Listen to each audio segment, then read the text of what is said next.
Okay guys, we're going to have a look here. Question 3, 2009. Now I set this up earlier on and ran out of memory space, so I've got to start it again. But I had drawn a lot of the front view straightforward enough, pick the corner of the room, 30-30 vertical, extend out and downwards at 15, all the usual stuff. So I have a lot of the front view done. So I was just starting the side view here, and I started it too high up the sheet as well, so I just taped on another sheet underneath. So looking at the side view here, so it's 80 wide, so the base is 10 high, and then it goes 20 and 90 and 10 and the slope. So I'll finish off this here 10, 20, 90, 10. So 10 and 20 and 90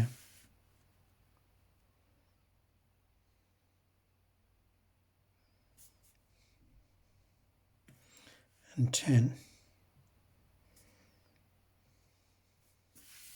So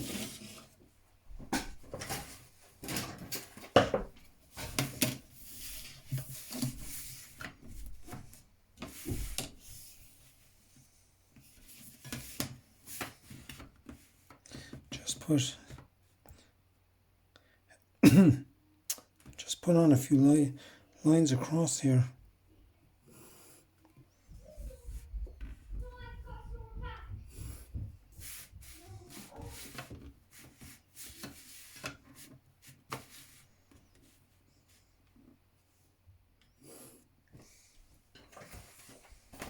So we'll just have a look here now. So it's 45 and 15 on the bottom, and then 40. So 45, 15 and 40.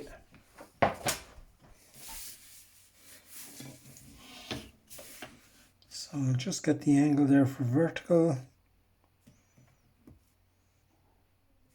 So this is the 45. I had that marked earlier. Here's the 15.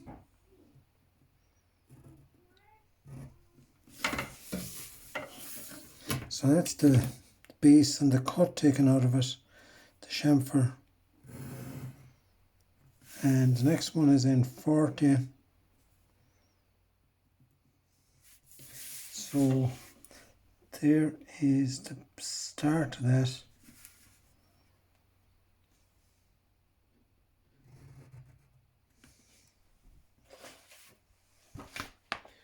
Now up at the top there then, this is 25 in here, going up for 10, and there's a slope of 30-degree angle. So it's in 25.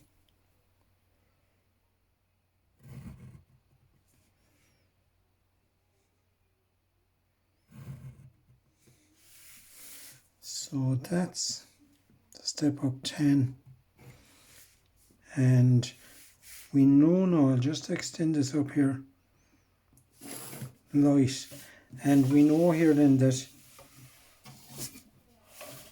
this is going off here at an angle of 30 degrees, so I'll just use the 30-degree angle on the set square here to put on this angle.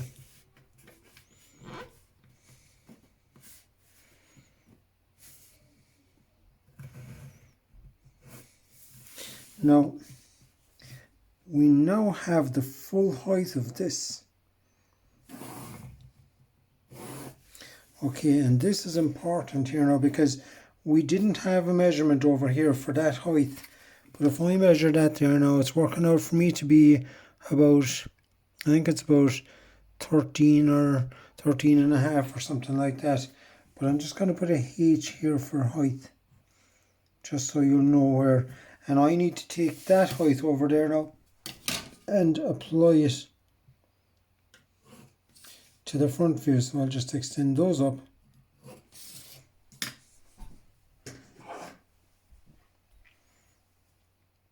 Transfer that height over.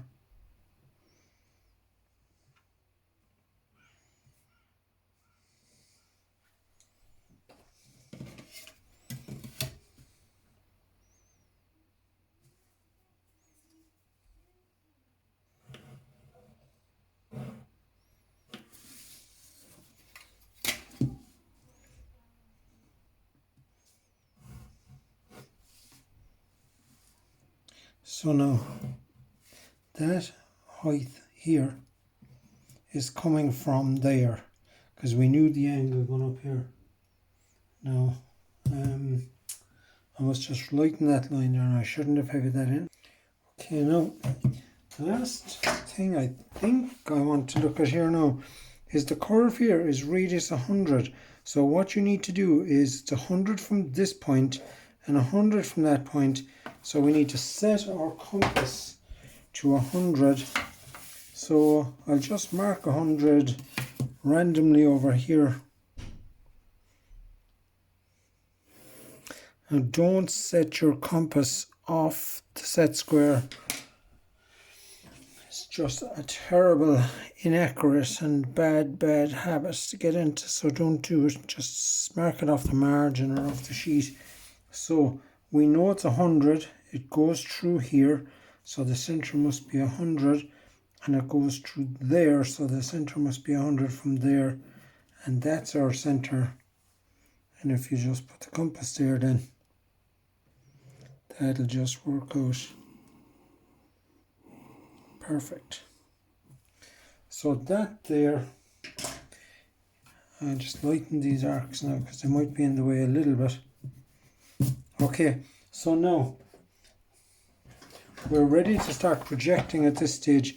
Now the flat at the front of this is 26, so I'm going to put that in as well.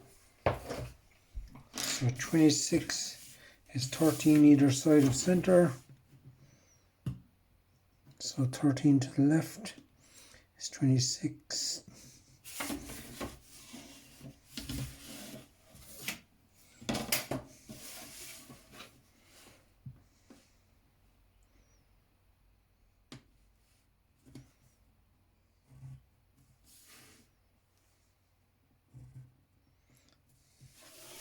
Okay, so we're going to grab the 30 degrees set square and let's get projecting. So the left hand side, I'm going to get the footprint on the ground first of all, if it was a rectangle. So if it was a rectangle, that would be my footprint here. But because of the cut taken out of the corner,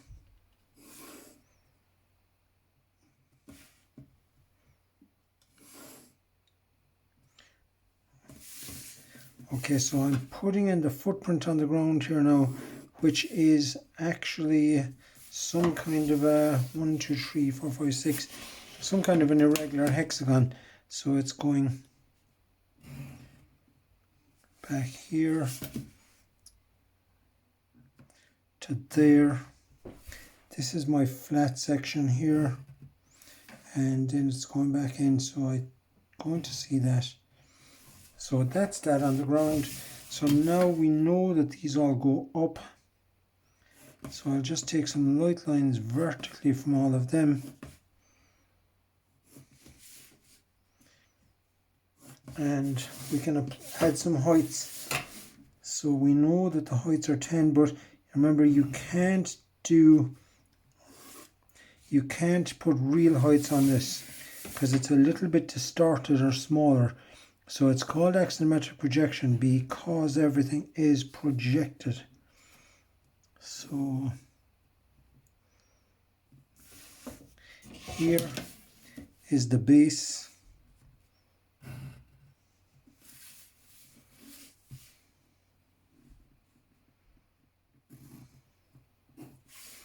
Okay, so that's our base.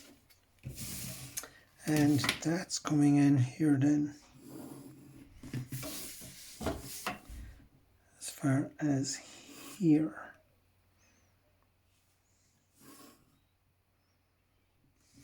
So this point that I'm bringing down here now is an important point because that's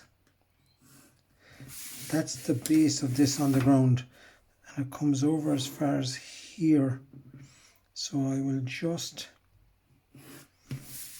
start to heavy this in now, so you'll see the middle section just taking shape. That's the start of it. Here's the edge coming into here, and now I know that this goes vertically all the ways up. to the very top.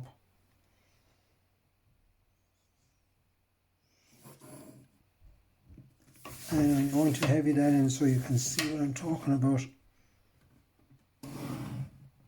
So that's the very top here. Now, this comes up vertically as far as here.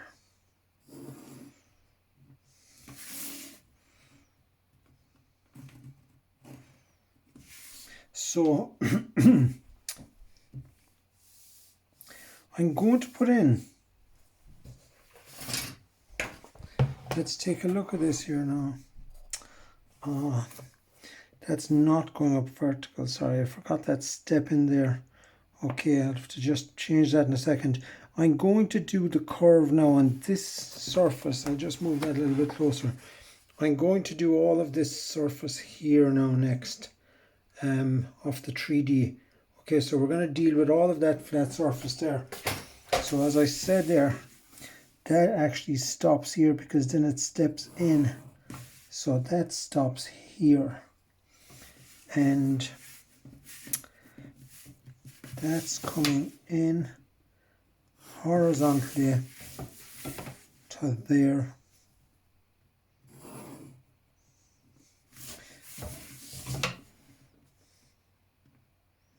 Now I'm going to put a color on this now just to help people to see what I'm doing. So I'll just lighten that out again there. So the curve here now,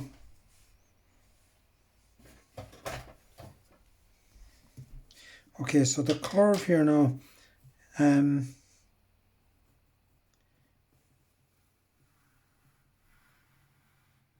just put a color on that there. So I want to look at that curve. Now, there's one easy way of doing this. If I take a few what's called horizontal lines, but horizontal means parallel to the ground. So there's the ground. So if I just take 1, 2, 3, 4, just random lines here on that. Now, I'm going to bring down the height of those 4 lines that I took here. So this is the first one. Now, will I project them? Normally I wouldn't. I just mark them with a little nick along here. So that's the height of the 4 of those lines here. So, but I will number them. So, right, 1 and 2 and 3 and 4. Those 4 lines, and when I brought them down, that's 1 and 2 and 3 and 4. Now, horizontal is a 30-degree angle down here. So I'm going to bring those out horizontal. And on the first one, here is our point. So project that down. That's our first one. This is on the second line. Here is my third one. Here is my fourth one. And the curve returns then back to here. So that's all the points for the curve. So I'll just draw that curve.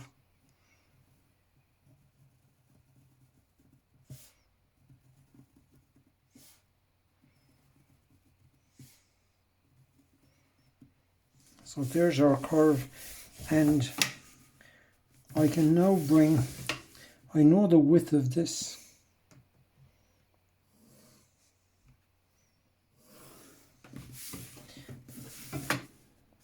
So that's going along there, and I can also find these other points along here now, and I will. So the right hand side of the base is here. That goes vertically up to there. So I'll just fill in our base here. That's the end of the flat bit. Now, how do I find the right hand side of the curve? Well, like one easy way of doing it is with the compass, because they're all going to be this width. So we can just mark them on the, once you get it on the correct line. Now I'm just marking them a small bit heavy there, but I want it to come out on the video. And here's our inside curve.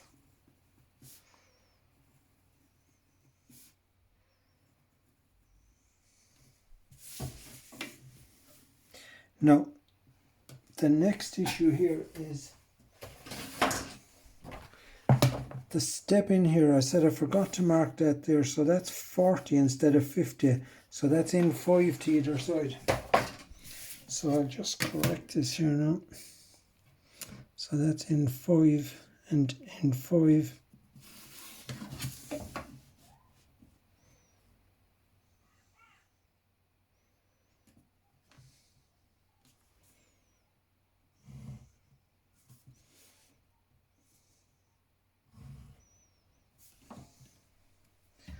Okay, so that's our width sorted out here.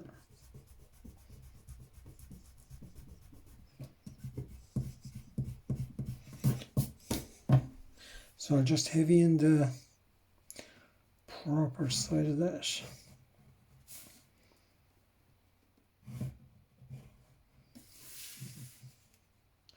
Now, so let's bring that down here now. So here's the left hand side of it. Here's the right hand side of it. And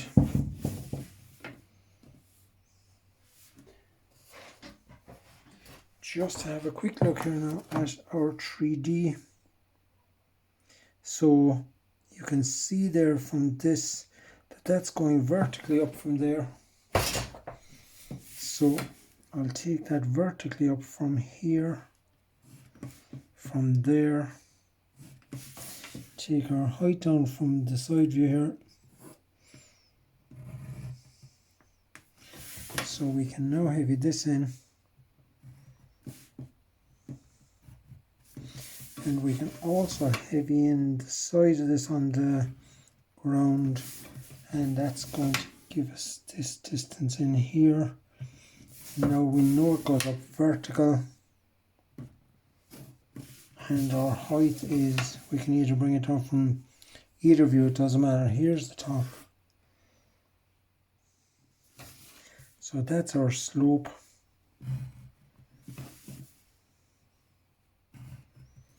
And that goes across here.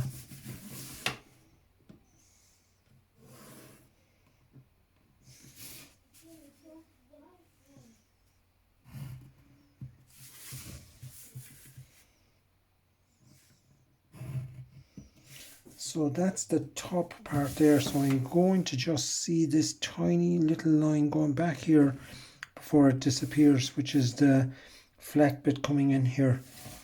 So that now, and I will also see this going back until it disappears here.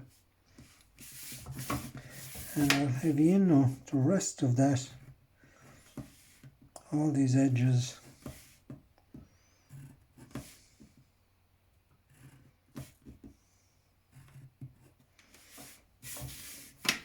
And that's our wall and floor at one side, wall and floor at the other. And just to be careful here now, that is the corner of the room, which you can't see, but that's where the vertical plane for the left wall and the right wall meet. So I'm going to just put this in here. So that's one axonometric plane. Here's the horizontal plane on the ground, and here's the other one there. So that there is all of it.